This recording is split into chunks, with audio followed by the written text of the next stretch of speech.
each attempt 11 questions, at least 11 questions. Imagine करो कि अगर 22 नंबर किसी एक यूनिट से आप सिक्योर कर पा रहे हो और ये कंसिस्टेंटली कर पा रहे हो, तो उस यूनिट का वेटेज आप लोगों के एग्जामिनेशन में कितना ज्यादा होगा। अगर आपको प्रूफ चाहिए तो लीजिए, प्रूफ ले लीजिए। ये सब्जेक्ट वाइज डिकोड किया हुआ है, 11 क्वेश्चन। इसके बाद देखोगे 2021 के अंदर अगेन 9 क्वेश्चन।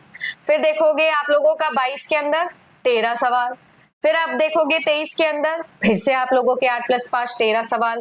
फिर देखोगे जून 2023 में तो फिर से आप लोगों के सामने 7 + 3 10 सवाल। फिर आप देखोगे तो फिर से आप लोगों के 12 सवाल। फिर उसके बाद में दिसंबर 24 में देखोगे तो फिर से 10 सवाल। जून में दिसंबर में देखोगे तो 9 + यानी कि 14 सवाल। अगर 14 सवाल ऐसे सवाल, मतलब एक ऐसा यूनिट जिसके लिए पीक आए जा रहा है और फिर भी उस यूनिट को छोड़ के जा रहे हो जस्ट बिकॉज कॉलेज में मैम हमने ये यूनिट कभी नहीं पढ़ा, कभी किसी ने हमको theory of computation and compiler पढ़ाया नहीं, तो इसलिए हमको आता नहीं, हमको समझ नहीं आता है। अगर ये बहाने, ये एक्सक्यूजेस आप अपने आप को दे रहे हो, तो मैं आप लोगों को आज इस वीडियो में कुछ ऐसे टॉपिक्स देकर जा रही हूँ जो ये सब एक्सक्यूजेस को बहुत लेम बना देगा। Theory of computation and compiler अगर आप लोग छोड़ के जा रहे हो तो आप मान के चलना कि जेआरएफ में बहुत कम चांसेस बन जाएंगे, क्योंकि competitive examination is not about what you know, it's about what you know more than others। क्योंकि 133 बच्चा था जिसने जून 2025 के अंदर जेआरएफ किया ओनली कंप्यूटर साइंस के अंदर। अगर आप भी उसमें से एक बनना चाहते हो तो आपको कुछ एक्स्ट्रा पढ़ना पड़ेगा, कुछ ऐसा पढ़ना पड़ेगा जो बाकी नहीं पढ़ के जा रहे। और अगर आप ये वीडियो देख रहे हो तो ऑब्वियस सी बात है आप बहुत सीरियस हो, तभी तो आप ढूंढते ढूंढते यहाँ पर पहुंचे हो। तो भले ही आप बिगिनर हो यानी अपने कॉलेज में हो, या आप एक ऐसे स्टूडेंट हो जो कि जॉब के साथ पढ़ रहे हो, या आप एक ऐसे एस्पिरेंट हो जो कि बहुत लंबे समय के बाद में पढ़ाई शुरू कर रहा है, तीनों के लिए ही अगर एक ऐसी यूनिट है जिससे आपको अच्छे नंबर सिक्योर मिल जाएंगे, वो है आपका theory of computation and compiler. अब मैं आपको इसकी ये स्टोरी बताती हूँ कि ये डिफिकल्ट क्यों लगता है। डिफिकल्ट इसलिए लगता है क्योंकि कॉलेज में कभी कोई नहीं पढ़ा, ज्यादातर किताबें नहीं होती है, टीचर भी नहीं होते। थ्योरी ऑफ कंप्यूटेशन बताता है कि किस तरीके से हमारा कंप्यूटर कंपाइलेशन करता है, कंपाइलेशन होता कैसे है। ये जो है ये फॉर्मल लैंग्वेजेस को पढ़ाता है। अब ये सॉफ्टवेयर भी नहीं है, हार्डवेयर ओरिएंटेड है। क्योंकि हार्डवेयर ओरिएंटेड है इसीलिए डिफिकल्ट लगता है। Theory of computation, organisation architecture, digital logics, ये यूनिट्स इसीलिए थोड़े कॉम्प्लेक्स लगते हैं क्योंकि हार्डवेयर ओरिएंटेड होते हैं। यहाँ पर थ्योरी नहीं, मैथमेटिक्स की जैसे इसको पढ़ना पड़ेगा। पर अगर एक बार ये यूनिट आ गई तो मैं आपको गारंटी करती हूँ कि किसी और यूनिट में आप इतने नंबर नहीं ला सकते जितने आप टीओसी और कंपाइलर में ला सकते हो। तो आपके लिए है theory of computation and compiler. अगर आप इसका यूनिट वाइज ग्राफ देखोगे तो आप लोगों को पिछले 5 पेपर्स के अंदर दिख जाएगा कि ये एक ऐसा यूनिट है जिससे ऑलमोस्ट 10 या 10 से ज्यादा सवाल बने हैं। यानी कि कभी 10 सवाल भी बने हैं, कभी 14 सवाल भी बने हैं, कभी 12 भी बने हैं। तो आप लोग देख लो 10 से 14 का इसका एवरेज रहता है, यानी कि 20 से 28 नंबर आप लोगों के फिक्स है एक यूनिट से।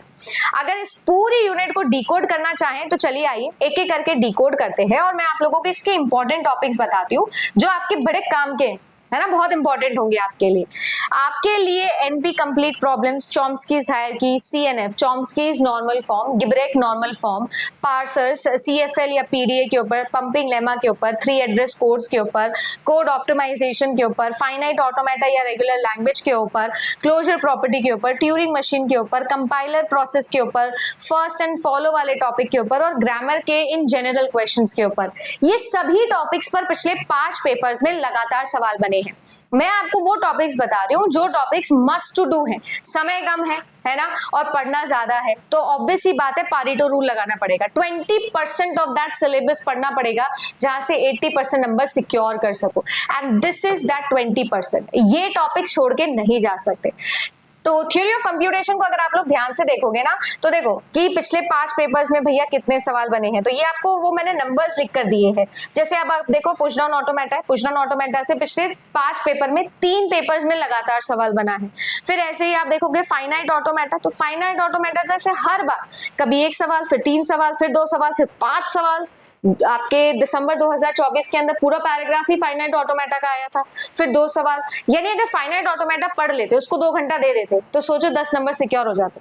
10 नंबर कॉम्पिटिटिव एग्जाम में एक टॉपिक से, बहुत बड़ा मैटर है ये, राइट। फिर ऐसे ही किसी भी देख लो, ट्यूरिंग मशीन का देख लो, कंपाइलर प्रोसेस का देख लो, ग्रामर से देख लो, हर एक वो टॉपिक लिखा है मैंने जो 5 पेपर में आपको दिखा है। और उनका वेटेज भी बताया है। अब theory of computation and compiler अगर आपको शुरू करना है तो मैम शुरू कैसे करें, है ना, कैसे, क्योंकि पढ़ा तो कभी है नहीं, समझ तो आता है नहीं हमको कि कहाँ से शुरू करें। तो आप शुरू करो चॉम्स्कीज हायरार्की से। आप ये समझने से शुरू करो कि नॉर्म चॉम्स्की करके एक बंदा आया, उस बंदे ने फॉर्मल लैंग्वेजेस पढ़ाना स्टार्ट किया। फॉर्मल लैंग्वेज वो लैंग्वेज होती है, वो भाषा होती है जो मैथमेटिकल फॉर्म के अंदर आप लोगों को क्या करती है, चीजों को कंस्ट्रक्ट करके समझाते हैं, मैथमेटिकल मॉडल्स बनाती है। कोई भी इनपुट कैसे लिया जाता है, कैसे उसे प्रोसेस किया जाता है, कैसे आउटपुट लिया जाता है। तो ये जो आप लोगों का कंपाइलेशन प्रोसेस है ना, कि किस प्रकार से हम लोग समझते हैं, किस प्रकार से मशीन समझती है, काम करती है, वो हम यहाँ पढ़ते हैं। तो यहाँ नॉर्म्स चॉम्स्की करके एक बंदे आए थे, उन्होंने हमको डिफरेंट लेवल्स ऑफ मॉडल दिखाए। उन्होंने हमें बताया कि एक मॉडल बिना मेमोरी के कैसे काम करता है, फिर मेमोरी लगा दो तो कैसे काम करता है, एक्सेप्टेंस किसी एक मॉडल का क्या होता है, मतलब कौन सी मशीन क्या एक्सेप्ट करती है, क्या रिजेक्ट करती है, ये सब चीजें हम लोगों को समझनी। अगर आपको नॉर्म्स चॉम्स्की समझ में आ गया, चॉम्स्की हायरार्की समझ में आ गया, तो आपके लिए 50% यूनिट तो वैसे ही डन। फिर धीरे धीरे एक एक यूनिट या एक एक आप लोगों को मॉडल उठाना है, चाहे वो फाइनाइट ऑटोमेटा हो, पुश डाउन ऑटोमेटा हो, चाहे ट्यूरिंग मशीन हो, एक एक करके उठाओ। कैसे उन पर क्वेश्चंस बनते हैं, क्या लैंग्वेज कैसी बनती है, उस लैंग्वेज को कौन सी ग्रामर से डिराइव किया है, मैथमेटिकल फॉर्मूला कैसे अप्लाई हुआ है, ये आपको एक एक करके सीखना है। यूट्यूब पे मैंने इसके लिए आप लोगों के लिए वीडियोस बनाए, आप जाकर देखना। इवन आपका ट्यूरिंग मशीन का जो बड़ा क्वेश्चन आया था पैराग्राफ वाला, वो भी मैंने सॉल्व करवाया है आपके लिए यूट्यूब पे, जाकर देखना, आपको हेल्प हो जाएगी। फिर भी आपको कोई डाउट रह जाता है, आपको नहीं समझ में आता है, तो मैंने आप लोगों के लिए कंप्लीट कंप्यूटर साइंस स्टूडेंट्स के लिए एक वेबिनार रखा है। It's totally free of cost. Comment section में इसका एक फॉर्म है जो आपको मिलेगा, फॉर्म फिल कर देना, आपका डाउट उसमें डाल देना। ये वेबिनार होने वाला है टीचर्स डे पर, 5 सितंबर पर, JRF अड्डा एप्लीकेशन पर।